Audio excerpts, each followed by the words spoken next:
Hi hello வணக்கம் நண்பர்களே, நான் உங்கள் தோழி வினு. இது வினுஸ் தமிழ் ஆடியோ நாவல் சேனல். என்னோட கதைகளை என்னோட குரலில் கேட்க நம்மளோட சேனலை சப்ஸ்கிரைப் செஞ்சுக்கோங்க. பிடிச்சா லைக் பண்ணி உங்கள் பொண்ணான கருத்துக்களை கமெண்ட்டாகவும் பதிவு பண்ணுங்க. வாங்க கதைக்குள்ள போகலாம். பிழையும் சரியில் முடியுதே. பிழை 45. படுக்கையில் பிரணதி படுத்திருக்க சுற்றிலும் அங்கொருவர் இங்கொருவராக ஆண்கள் கூட்டம் உறங்கிக் கொண்டிருந்தனர்.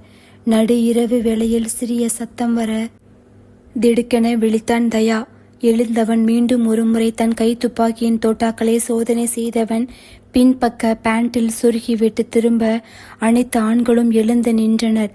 அவர்களை பார்த்து கேர்ஃபுல் என்று கண்களால் சைகை செய்தவன், உதயா, வருண், நீங்க பிரணதியை பார்த்துக்கோங்க, வெளியே நான் பார்த்துக்கிறேன் என்க மறுத்தான் உதயா.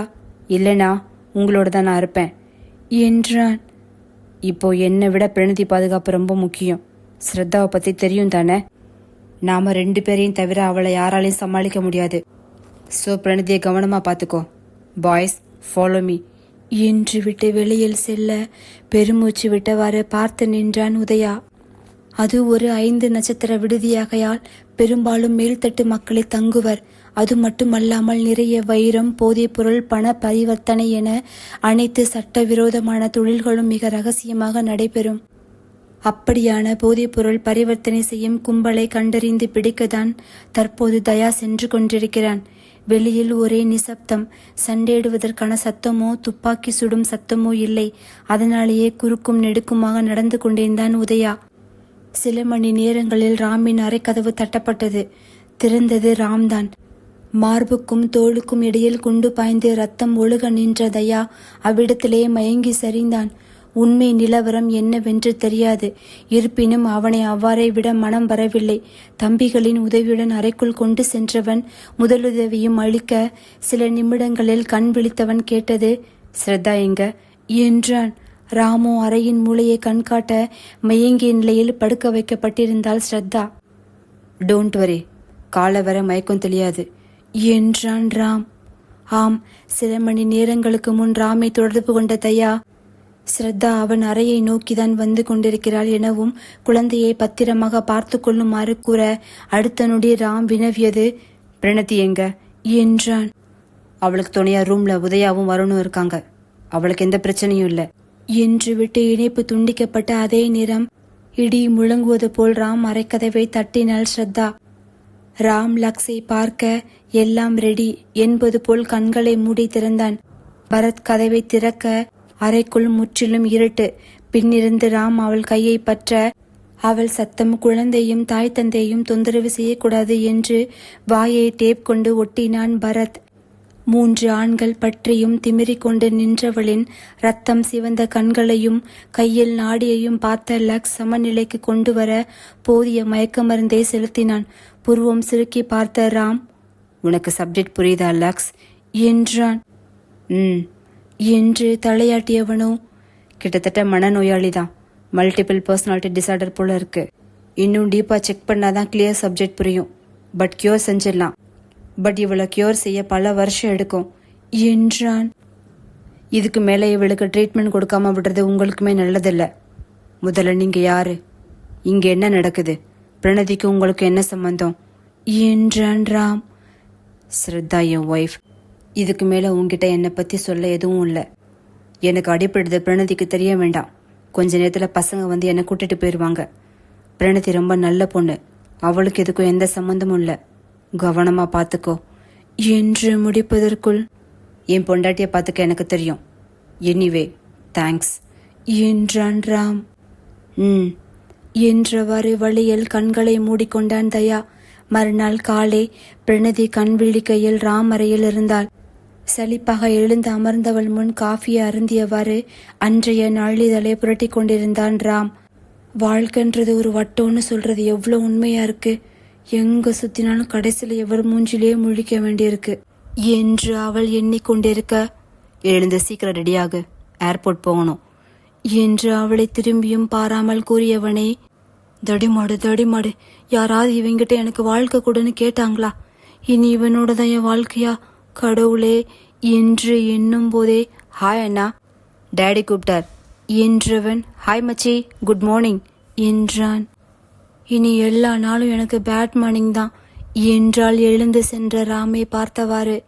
என்ன மச்சி அப்புறம் என்று நக்கலாக சிரித்தவன் நினைவு முதல் இரவு சென்றது.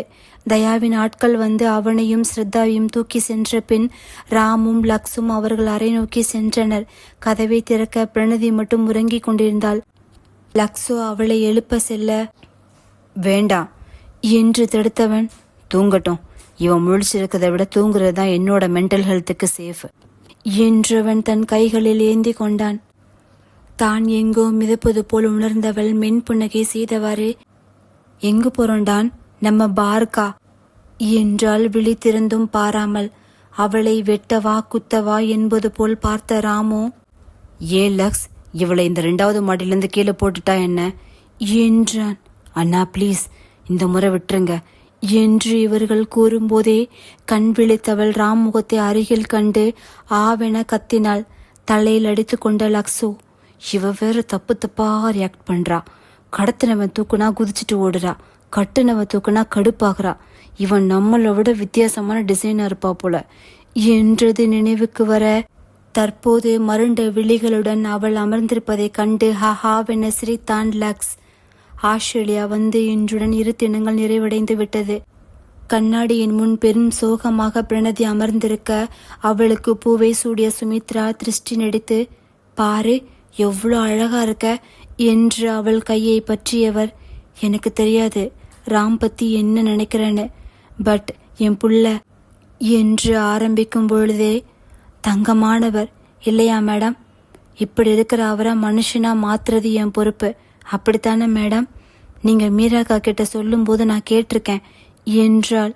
சமத்து, இன்னும் ஏன் மேடன்னு கூப்பிட்டு இருக்க, ஆன்டி இல்லை அத்தேன்னு கூப்பிடு சரியா, இரு 5 நிமிஷத்துல வர்றேன் என்று விட்டு அவர் செல்ல, எப்படித்தான் ஒரு டைலாக்கை எல்லார்கிட்டையும் ஒரே போல சொல்றாங்களோ தெரியல.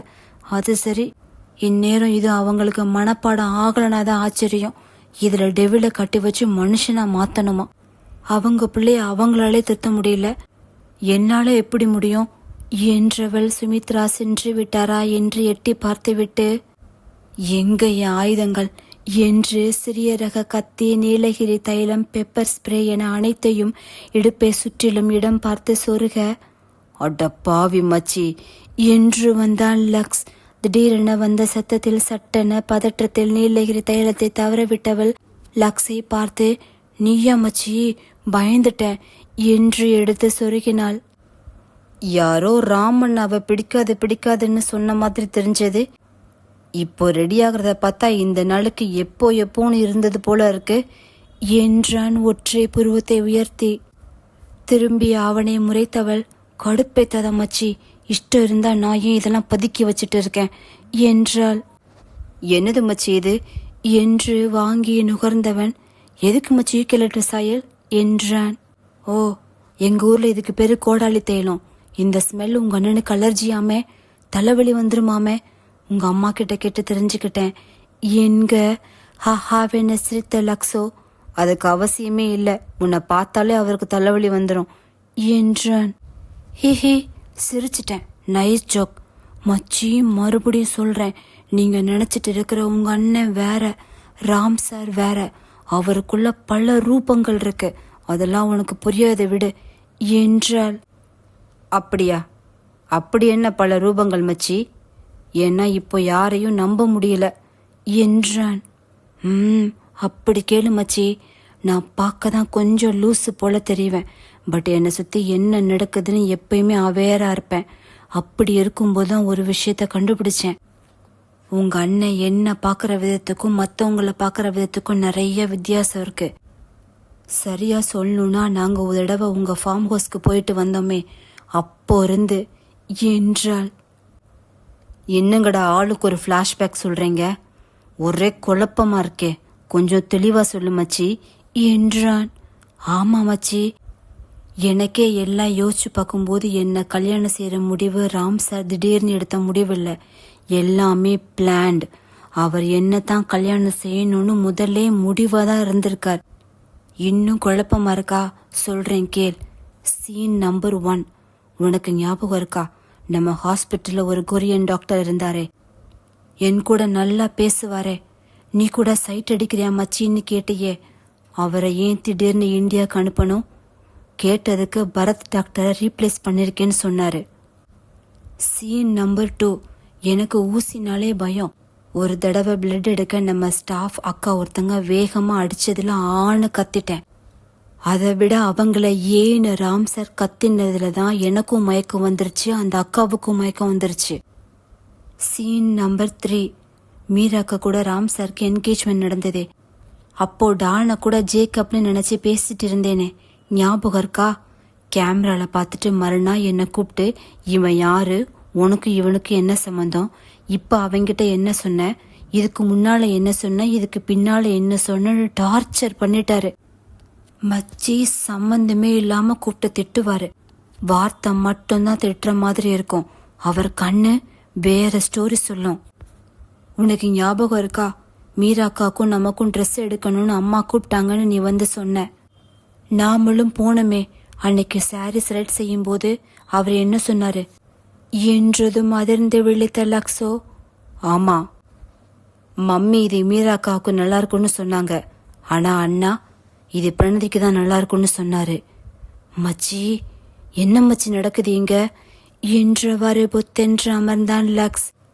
அதே நேரம் ராம் முன்னால் அமர்ந்திருந்த தவசிலனோ, இது வரைக்கும் போனதெல்லாம் போகட்டும் ராம், இனியாவது உன் லைஃப சந்தோஷமா வாழப்பாரு.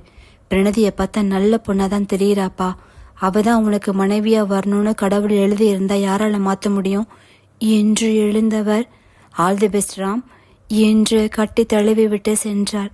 தவசிரன் சென்றதும் மர்மமாக புன்னகை செய்த ராமோ அவன் அறைக்குள் இருந்த மற்றொரு ரகசிய அறைக்குள் சென்றவன் விளக்கை உயிர்ப்பிக்க, ஒரு காப்பகத்தில் கையில் கரண்டியுடன் நின்றிருந்த பிரணதியின் புகைப்படத்திலிருந்து தற்போது ஆஸ்திரேலியா வந்ததும் இருவரும் கபில் போட்டோஷூட் செய்த புகைப்படம் வரை வரிசையாக மாட்டப்பட்டு இருந்தது. அவை அனைத்தையும் சுற்றி பார்த்தவாறு ஒரு சிகரெட்டை எடுத்து இதழில் வைத்து பற்ற வைத்தவன் எண்ணங்கள் பின்னோக்கி சென்றது. இந்த முறையும் ஃபெயிலியர்னா எப்படி அஹம்? முதல்ல அந்த டாக்டருக்கு ஒர்க்கு தெரியுமா தெரியாதா? ஃபெயிலியருக்கு தினம் தினம் ஒரு கதை சொல்லிட்டே இருக்கு. என்க என் மேல நம்பிக்கை இல்லையா ராம்? கொஞ்சம் டைம் கொடு, இன்னும் சில சாம்பிள்ஸ் இருக்கு, ரிசல்ட் வந்த உடனே சொல்றேன் என்றான். ஓகே, குட் நியூஸ்னா சொல்லு, இல்லைனா கால் பண்ண வேண்டாம் என்றவனுக்கு அகமதிடமிருந்து பதில் வராமல் இருக்க, அஹெம் லைன்ல இருக்கியா என்றான். எதுக்கு இவ்வளோ ஸ்ட்ரெஸ் ராம்? யாரோ 2 பேர் சரியில்லைனா எல்லாரும் அப்படி இருக்க மாட்டாங்க, வேற கல்யாணம் செஞ்சுக்கோ. இந்த ராம் எனக்கே புதுசு என்றான். இதற்கு தற்போது ராமிடம் பதில் இல்லை. பாசிட்டிவ்னா கால் பண்ணு என்று கட் செய்தவன் மொபைலை கட்டிலில் எறிந்துவிட்டு தலையை பற்றியவாறு அப்படியே சரிந்தான். நடு இரவில் தன் காதருகே யாரோ ராம் என்று அழைக்க, ஹா என்றது அவன் உயிர். கண்களை மெதுவாக திறந்து பார்க்க, ஒரு பூந்தோட்டத்தின் நடுவே உற்சாகமாக ஒரு பெண் ஓடிக்கொண்டிருக்க, அதே உற்சாகத்துடன் அவளை விரட்டி சென்றான் ராம். ஓடியவள் மூச்சிரைத்தவாறு ஒரு இடத்தில் நின்றுவிட, அவள் தோளை பற்றியவன், மாட்டிக்கிட்டியா என்று அவளை திருப்பி பார்த்தவன் திடுக்கிட்டு தள்ளி சென்று விழுந்தான். ஆம், அவள் வேற யாருமல்ல, அன்று வரை விபத்துக்குள்ளாகி ஒருத்தியை கொன்றுவிட்டோம் என்று எண்ணிய ஸ்ரத்தாவின் முகமேதான் அது. வியர்த்து வழிந்தது. துள்ளி குதித்து வெளியே வந்துவிடும் அளவுக்கு இதயம் படபடக்க எழுந்தவன் ஒரு கோளை நீரை பருகிவிட்டு ஜன்னலின் அருகே சென்று நின்றான். சில்லென்ற குளிர்காற்று அவன் முகத்தில் பட, அவளை மறக்கணும், அவ ஒரு சைக்கோ சாடிஸ்ட் என்று எண்ணும் போதே அகமதிடமிருந்து கால் வந்தது. புருவம் சுருக்கி பார்த்தவன், எஸ் அஹம் என்க. கங்க்ராட்ஸ் மாமா, இன்னும் 9 மாசத்துல உன் குழந்தை உன் கையில இருக்கும். இப்பதான் பிருந்தா கால் பண்ணாங்க, சாரி உனக்கு இது மிட் நைட்ல என்க. ஆனந்த அதிர்ச்சியில் உறைந்திருந்த ராம்க்கு பதிலே வரவில்லை. சில வருடங்கள் கழித்து தன் குழந்தை பிரீத்தியின் 3வது பிறந்த நாளை முன்னிட்டு இந்தியாவில் உள்ள ஆதரவற்ற குழந்தைகள் காப்பகம் சென்றான் ராம். இது வழக்கமாக அவளின் ஒவ்வொரு பிறந்த நாளுக்கும் செய்யும் காரியங்களில் ஒன்று. அங்குள்ள குழந்தைகளுக்கு சிறப்பு உணவு வழங்க கூறியிருந்ததனால் பெரிய உணவகத்திலிருந்து உணவு வந்தது. அதை பரிமாற 2-3 பெண்களும் வந்தனர். அதில் பிரணதியும் அடக்கம். பிழை 46. முதலில் ராம் பிரணதியை கண்டது அங்குதான். மாலத்தீவில் அவளை கண்டதிலிருந்து தனது போதாத காலம் தொடங்கியது போல் மனதை அரித்து கொண்டிருந்தவள் தற்போது இங்கும் வந்துவிட்டாளா என்றே எண்ணினான். ஆனால் அவளோ ராம், பரத், குழந்தை மற்றும் ராமின் காரியதரிசி என அனைவரும் நின்றிருக்க அவர்களை கண்டுகொண்டதாக கூட தெரியவில்லை. கடமையே கண்ணாக தனக்கிட்ட பணியை செய்து கொண்டிருந்தாள். அடுத்து வந்த 2 நாட்களும் அவளின் எண்ணமே ஓடிக்கொண்டிருந்தது ராம்க்கு. சார், அவங்க 3 பேரும் காலேஜ் ஃபைனல் இயர் படிக்கிற பொண்ணுங்க. ஃபேமிலி சுச்சுவேஷன் சரியில்லைன்னு நினைக்கிறேன். அதான் ஹோட்டலில் பார்ட் டைமாக வேலை பார்க்குறாங்க என்றான் அவன் காரியதரிசி. நீங்க என்ன செய்வீங்களோ எனக்கு தெரியாது என்று ராம் ஏதோ கூற, ஷோ சார் என்றவர் அடுத்த நாள் காயத்ரி அழைத்து கொண்டு ராமை பார்க்க வந்திருந்தார். நான் இவகிட்ட தனியா பேசணும் என்க வெளியேறிவிட்டார் அவர். உனக்கு ஹெல்ப்புக்கு ஒரு பொண்ணு வேலைக்கு வருவா, அவகிட்ட நெருங்கி பழகணும், ஒவ்வொரு நாளும் அவளை பத்தி எனக்கு அப்டேட் பண்ணணும் என்றான். அன்றிலிருந்து பிரணதியின் ஒவ்வொரு அசைவுகளையும் காயத்ரி கூற, தன்னை விட பெரிய கில்லாடி இந்த பெண் நடிக்கிறாள் என்று எண்ணினான். என்னதான் ஒரு மனது பொய்யுரைக்கிறாள் என்று எண்ணினாலும் மற்றொரு மனதோ காயத்ரி அனுப்பும் அவள் புகைப்படத்தில் அவன் கண்கள் சற்று நேரம் லயிக்கவே செய்தது. அவனை அறியாமல் அவன் மனம் அவள் பக்கம் சாய்வதை நன்கு அறிந்தவன் அதை விரும்பவில்லை. இன்னொரு முறை காதலில் விழுந்து இருக்கும் இந்த மகிழ்ச்சியை இழக்க விரும்பவில்லை. இனி என் வாழ்க்கையில் எந்த பெண்களுக்கும் இடம் இல்லை என்று ஆழமாக விதைத்தவன் காயத்ரியிடமிருந்து பிரணதி குறித்து விசாரிப்பதையும் புகைப்படத்தை அனுப்புவதையும் வேண்டாம் என்று தற்காலிகமாக நிறுத்தி வைத்திருந்தான். இந்நிலையில்தான் குழந்தை விருத்திக்கு தலசீமியா நோய் தாக்க முழு கவனத்தையும் அவள் மீது பதித்தவன் இந்தியாவே மறந்திருந்தான். இது ஏன் தன் மகளுக்கு குருதி கூட அவளிடமிருந்தான் பெறப்படுகின்றது என்று கூட அறிய தவறியிருந்தான். ஆர்த்தி மற்றும் பவியால் பெண்கள் என்றால் சுயநலவாதிகள் என்றும், ஸ்ரத்தாவால் தாங்கள் விரும்பியவற்றை அடைய எந்த எல்லைக்கும் செல்பவர்கள் பெண்கள் என்றும் கூறி தன் உணர்வுகளுக்கு தடை விதித்திருந்தான். நீண்ட நாட்களுக்கு பின், அதுவும் இரவு வேளையில், பரத் வீட்டின் முன் நின்றவளை கண்டு ஆத்திர மிகுதியால் அவனை அறியாமல் உரிமை உணர்வுடன் அவள் கழுத்தை பற்றி தூக்கியது. அந்நிகழ்வை குறித்து 1000 முறை தன்னிடமே கேள்வியை கேட்டிருக்கிறான். அவள் எப்படி போனால் எனக்கு என்ன என்றவனின் மனம் என்னவோ அவளை நோக்கி முழுவதுமாக சாய்ந்து கொண்டிருப்பதை அறிந்திலன். இதற்கு இடையில்தான் சர்வா தந்தையினால் பிரணதிக்கு ஆபத்திருக்கிறது என்று பரத் கூற, அவளிடமிருந்து பரத்தை காப்பாற்றவே ஆஸ்திரேலியா அழைத்து செல்கிறேன் என்று அழைத்து சென்றாலும் உண்மை அதுவல்ல. உள்ளூர் காவல் நிலையத்திற்கு தன் காரியதரிசியின் மூலம் கால் செய்தவன், பிரணதியிடம் தவறாக நடந்து கொண்டவர்கள் நடைப்பிணமாக திரிய வேண்டும் என்று சிறப்பாக கவனிக்க கூற, அவர்கள் போலீசாரை தாக்கிவிட்டு தப்பி செல்ல முயலுகையில் லாரி விபத்தில் சிக்கி உயிரிழந்ததாக கூறினார் காவலர். இது ராம்கே அதிர்ச்சியான விஷயம்தான். இந்நிலையில் குழந்தையின் தாய் இவள்தான் என்ற ஸ்ரத்தாவின் புகைப்படத்தை வேறு அகமது அனுப்ப, மேலும் அதிர்ச்சிக்குள்ளான ராம் முதலாக பிரணதியின் இரத்த மாதிரிகளை வைத்து குழந்தைக்கும் அவளுக்கும் ரகசியமாக DNA டெஸ்ட் செய்ய பணிந்தான். 1 வாரத்திற்கு பிறகு டெஸ்ட் ரிப்போர்ட் வர, தேங்க்யூ, நான் பார்த்துக்கிறேன் என்று விட்டு அந்த PDF ஃபைலை திறந்து பார்த்தவனின் கண்கள் அப்படியே நிலை குத்தி நின்றது. குழந்தையை ஈன்றெடுத்த மீராவுக்கு நெகட்டிவ் என்றும் சம்பந்தமே இல்லாத பிரணதியின் முன் பாசிட்டிவ் என்றும் இருக்க தெளிவாக குறிப்பிடப்பட்டிருந்தது. குழந்தை பிரீத்தியின் அம்மா பிரணதி என்றிருக்க தலை சுற்றிவிட்டது ராம்க்கு. இதற்கு தான் அழுவதா சிரிப்பதா என்ன செய்வது என்ற கலவியான உணர்வு பிடியில் இருந்தவனுக்கு இது எப்படி சாத்தியம்? அப்போ அவள் மீது எனக்கு தோன்றிய உணர்வு ஏற்கனவே விதிக்கப்பட்டதா? என் கைக்கு எட்டும் தூரத்தில் தான் இருக்கிறாள்.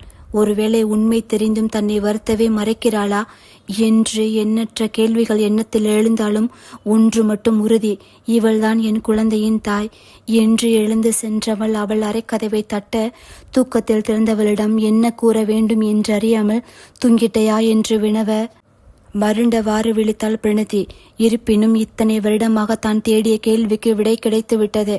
அதை கொண்டாடியே தீர வேண்டும் என்றவன்தான் அவளை கட்டி அணைத்தது. அவன் ஒரு கையில் இன்னும் அந்த ரிப்போர்ட் இருப்பதை கண்டவனின் கண்களில் இரு சொட்டு நீர் விழுந்து தெளித்ததை அவன் மட்டுமே அறிவான். அதன் பின் தீவிரமாக யோசித்தவன், இதற்கு விடை மாலத்தீவு சென்றால்தான் கிடைக்கும். அது மட்டுமல்லாமல் அங்கு வைத்து தனது திருமணம் மீராவுடன் அல்ல, பிரணதியுடன் என்று அகமதிடம் கூற, இதுக்கு அந்த பொண்ணு ஒத்துக்குவாளாராம். பாப்புவோட அம்மா வரைக்கும் ஓகே, ஆனா உனக்கும் அந்த பொண்ணுக்கும் கொஞ்சம் ஏஜ் டிஃபரன்ஸ் இருக்கிற மாதிரி தெரியல என்றான். 11 years, பட் அதுக்கு ஒன்றும் பண்ண முடியாது. நான் முடிவு பண்ணிட்டேன், என் கல்யாணம் அவளோட தான். லவ்வுக்கு மீனிங் தெரிஞ்ச நாள்ல இருந்து ஆர்த்தியை விரும்பியிருக்கேன். ஆனா அவகிட்ட எல்லாம் தோன்றாத ஒரு உணர்வு இவகிட்ட தோணுதுன்னு நினைச்சிருக்கேன். ஏதோ சின்ன பசங்களை போல இந்த ஃபீலிங்கும் நல்லா தான் இருக்க ஹேம். நீ சொன்ன அந்த 11 வயசு கம்மியானது போல இருக்கு. அவ கொஞ்சம் லூஸு தான், பட் வெரி கிளவர். நான் முடிவு பண்ணிட்டேன். What is mine is mine என்க அவன் கூறுவதை உறைந்தவாறு கேட்ட அகமதோ, என்னடா மாமா, டாக்டர் ராம் கிட்ட பேசுறது போல தோணலையே. ஏதோ ரோட் சைடு ரோமியோ பசங்க இருப்பாங்களே, அவங்க கிட்ட பேசுறது போல இருக்கு. எது எப்படியோ கல்யாணம் பண்ணி நிம்மதியா வாழ்ந்தா சரி என்று அகமது கூறியதை நினைவு கூர்ந்தவன் ஆழ்ந்து புகையை இழுத்து வெளியே விட்டு மர்மமாக புன்னகை செய்தான். ராமருக்கு பிரணதியை அழைத்து வந்து கொண்டிருந்த சுமித்ராவோ அட்வைஸை வாரி வழங்கி கொண்டிருக்க, பிரணதியோ, ஐயோ முத்தத்துக்கே இந்த ஆளு அவ்வளோ ஆராய்ச்சி பண்ணுவானே, மொத்தமா என்ன பண்ண போறான்னு தெரியலையே என்று எண்ணியவாறு வர அவள் தோளை பற்றி உலுக்கியவர், ரூம் வந்துருச்சுமா போ என்றார். என்று தலையாட்டியவள் அறைக்குள் நுழைந்ததும் அலங்காரத்தை பார்த்து ஆத்திரமாக வந்தது.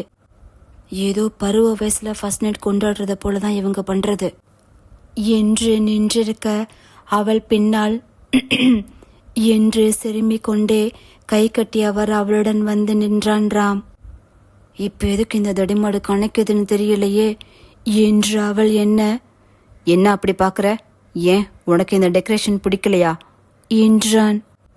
இல்ல, 10 வருஷத்துக்கு முன்னால நடந்திருக்க வேண்டியதெல்லாம் இப்போ செஞ்சிருக்கீங்களே, ஏதாவது முடியுமா என்று புருவம் உயர்த்தி வினவ, சட்டென திரும்பி அவளை முறைத்தான் ராம்.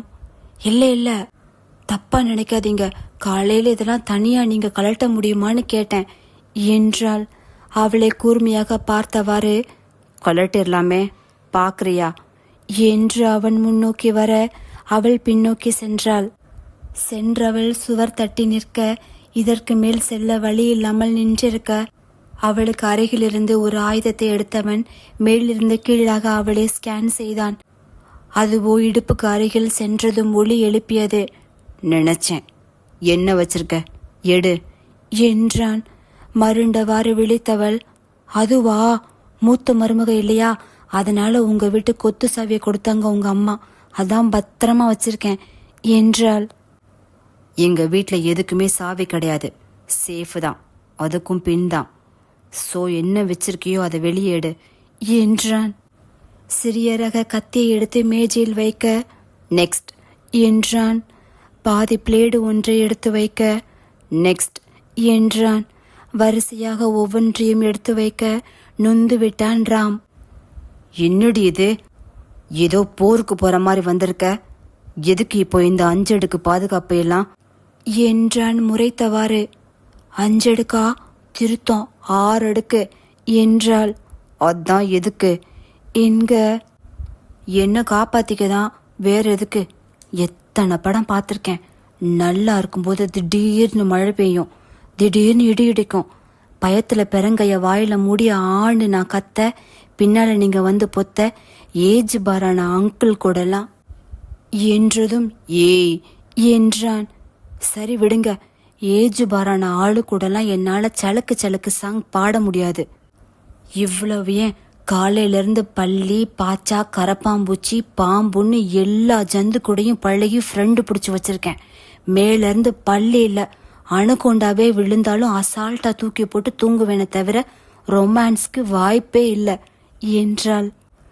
அவனோ, அணுகொண்டா, ஆமா அணுகொண்டா, மேலே விழுந்தா பயப்பட மாட்டேன் என்றதும் பயப்படவே மாட்டேன் என்றாள். நெற்றியை தேய்த்தவன், உனக்கு என்ன பிரச்சனை இப்போ என்றான். அப்படி கேளுங்க சார், நீங்க வயசுல பெரிய ஆளு என்க அவளை முறைத்தான்றாம். சரியாதானே பேசினோம் என்று யோசித்தவள், ஹிஹி சாரி, கொஞ்சம் டங்கு ஸ்லிப் ஆயிடுச்சு. வசதியில் நீங்கள் ரொம்ப பெரிய ஆள். நானும் உங்ககிட்ட வாங்கின 3 லட்சத்தையே திருப்பி கொடுக்க முடியாத சாதாரண பொண்ணு. நீங்கள் நினச்சா எல்லா நாட்டில இருந்து பொண்ணுங்க வரிசையாக வந்து நிற்பாங்க. எனக்கு அப்படியா? ஏதோ டான் மாதிரி ஒரு சாதாரண ஆளா பார்த்து கல்யாணம் செஞ்சுட்டு வாழ்ந்துட்டு போறேனே. எங்க டானா? என்னது? என்ன சொன்ன? கமகேன் என்று கையை மடித்தவாறு எழுந்திருக்க, சார் சார் இப்போ எதுக்கு எழுந்திருக்கீங்க? பாருங்க எவ்வளோ வேர்க்குது. இந்த வயசான காலத்துல எவ்வளோ கோவப்பட்டா உடம்பு தாங்குமா சொல்லுங்க. கோவப்படாதீங்க, முதல்ல உட்காருங்க சார். சார், எனக்குன்னு ஒரு ஆம்பிஷன் இருக்கு. எங்க தாத்தா ராம் ஐயா ஒரு சித்த மருத்துவர்னு உங்களுக்கு தெரியுமா என்று அவள் குடும்ப அருமை பெருமைகளை கூற, சங்கீத ஸ்வரங்களில் சுற்றியது போல் தலை சுற்றியது ராம்க்கு. நிமிடங்கள் மணி நேரங்களாக மாறியது.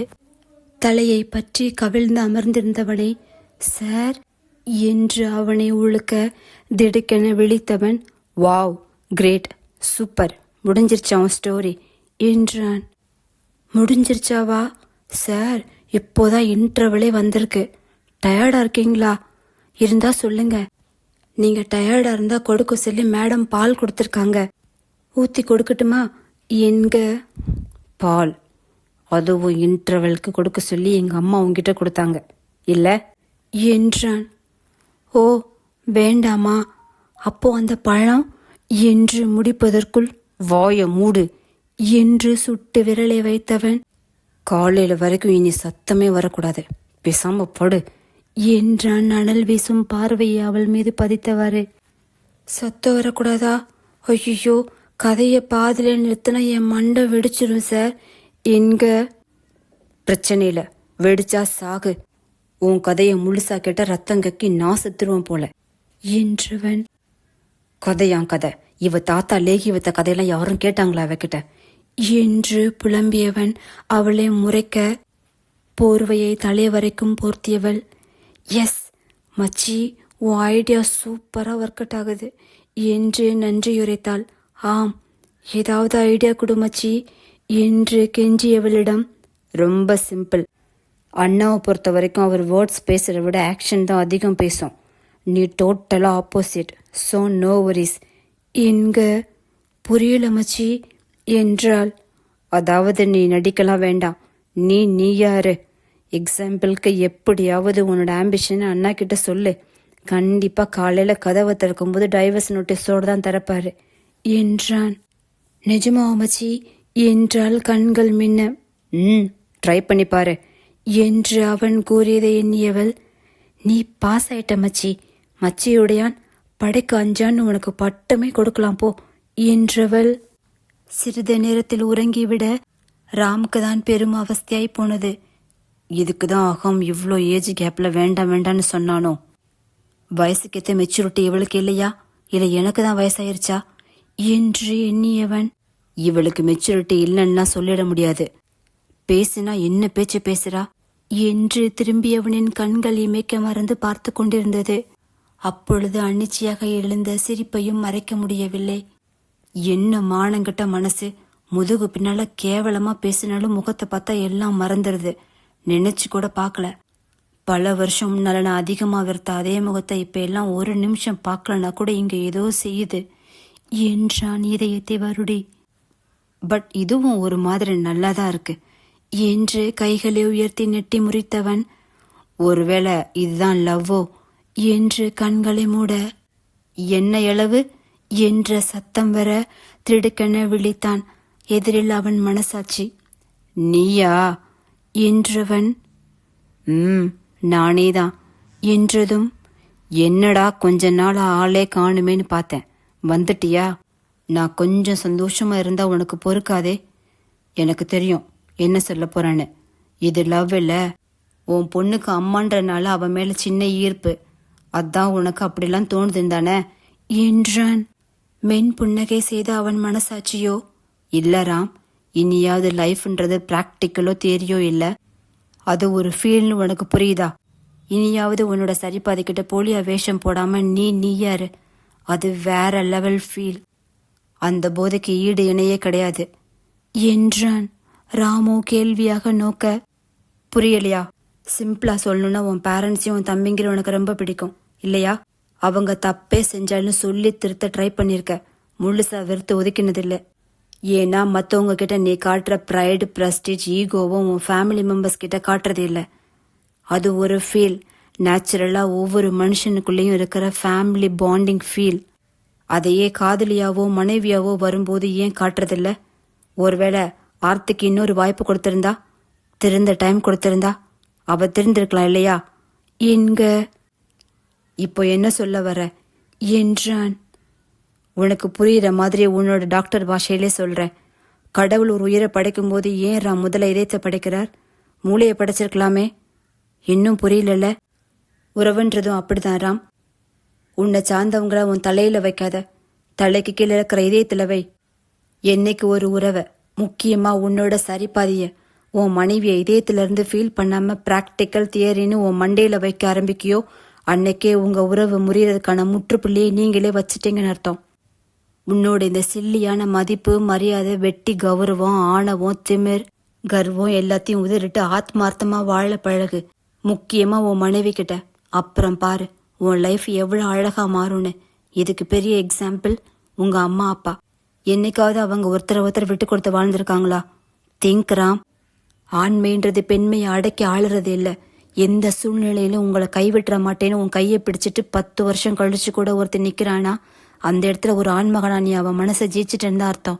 அதுதான் உண்மையான ஆண்மைக்கும் அழகு என்று அவன் மனசாட்சியோ பிரணதியை பார்த்து நமட்டு சிரிப்பு சிரிக்க விழித்தான் ராம்.